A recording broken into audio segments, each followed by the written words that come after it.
ಗೀತಾ ಮಹಾತ್ಮೆ. ಅಗ್ನಿರ್ಜ್ಯೋತಿರಃ ಶುಕ್ಲಃ ಷಣ್ಮಾಸಾ ಉತ್ತರಾಯಣಂ ತತ್ರ ಪ್ರಯಾತಾ ಗಚ್ಚಂತಿ ಬ್ರಹ್ಮವಿದೋ ಜನಾಃ. ಪರಬ್ರಹ್ಮನನ್ನು ಬಲ್ಲವರು ಅಗ್ನಿ ದೇವತೆಯ ಪ್ರಭಾವದ ಕಾಲದಲ್ಲಿ, ಬೆಳಕಿನಲ್ಲಿ, ಹಗಲಿನಲ್ಲಿ, ಶುಕ್ಲ ಪಕ್ಷದಲ್ಲಿ, ಉತ್ತರಾಯಣದ 6 ಮಾಸಗಳಲ್ಲಿ ಮರಣ ಹೊಂದಿದರೆ ಪರಬ್ರಹ್ಮನನ್ನು ಸೇರುತ್ತಾರೆ. ಯಾವ ಮಾರ್ಗದಲ್ಲಿ ಜ್ಯೋತಿರ್ಮಯ ಅಗ್ನಿಯ ಅಭಿಮಾನಿ ದೇವತೆ ಇದೆಯೋ, ಹಗಲಿನ ಅಭಿಮಾನಿ ದೇವತೆ ಇದೆಯೋ, ಶುಕ್ಲ ಪಕ್ಷದ ಅಭಿಮಾನಿ ದೇವತೆ ಇದೆಯೋ, ಉತ್ತರಾಯಣದ 6 ತಿಂಗಳ ಅಭಿಮಾನಿ ದೇವತೆ ಇದೆಯೋ, ಆ ಮಾರ್ಗದಿಂದ ಸತ್ತ ಬಳಿಕ ತೆರಳಿದ ಬ್ರಹ್ಮವೇತ್ತರಾದ ಯೋಗಿಗಳು ಮೇಲಿನ ದೇವತೆಗಳಿಂದ ಕ್ರಮವಾಗಿ ಕರೆದುಕೊಂಡು ಹೋದವರಾಗಿ ಬ್ರಹ್ಮನನ್ನು ಹೊಂದುವರು.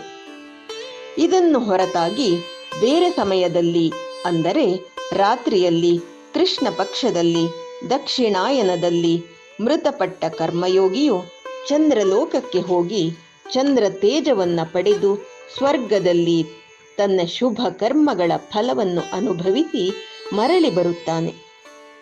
ಜಗತ್ತಿನ ಇವೆರಡೂ ವಿಧದ ಶುಕ್ಲ ಮತ್ತು ಕೃಷ್ಣ, ಅಂದರೆ ದೇವಯಾನ ಹಾಗೂ ಪಿತೃಯಾನ ಮಾರ್ಗಗಳು ಸನಾತನವೆಂದು ತಿಳಿಯಲಾಗಿದೆ. ಇವುಗಳಲ್ಲಿ ಮರಳಿ ಬರಲಾರದ ಅರ್ಚಿ ಮಾರ್ಗದಿಂದ ಹೋದವರು ಪರಮಗತಿಯನ್ನು ಪಡೆಯುತ್ತಾರೆ. ಇನ್ನೊಂದು ಧೂಮ ಮಾರ್ಗದಿಂದ ಹೋದವರು ಮರಳಿ ಬರುತ್ತಾರೆ, ಅರ್ಥಾತ್ ಹುಟ್ಟು ಸಾವನ್ನು ಪಡೆಯುತ್ತಾರೆ.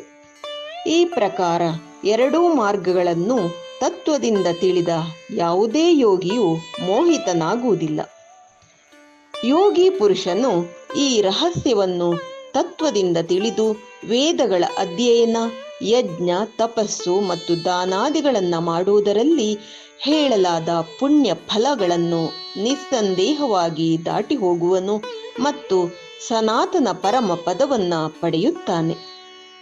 ಇದೇ ರೀತಿ ನಾವೆಲ್ಲರೂ ಈ ಗೀತಾ ಜ್ಞಾನವೆಂಬ ಮಹಾಯಜ್ಞದಲ್ಲಿ ಚಿಂತನೆ ಮಾಡುತ್ತಾ ಭಗವಂತನ ಕೃಪೆಗೆ ಪಾತ್ರರಾಗೋಣ. ಹರಿ ಓಂ. ಶ್ರೀ ಕೃಷ್ಣಾರ್ಪಣಮಸ್ತು.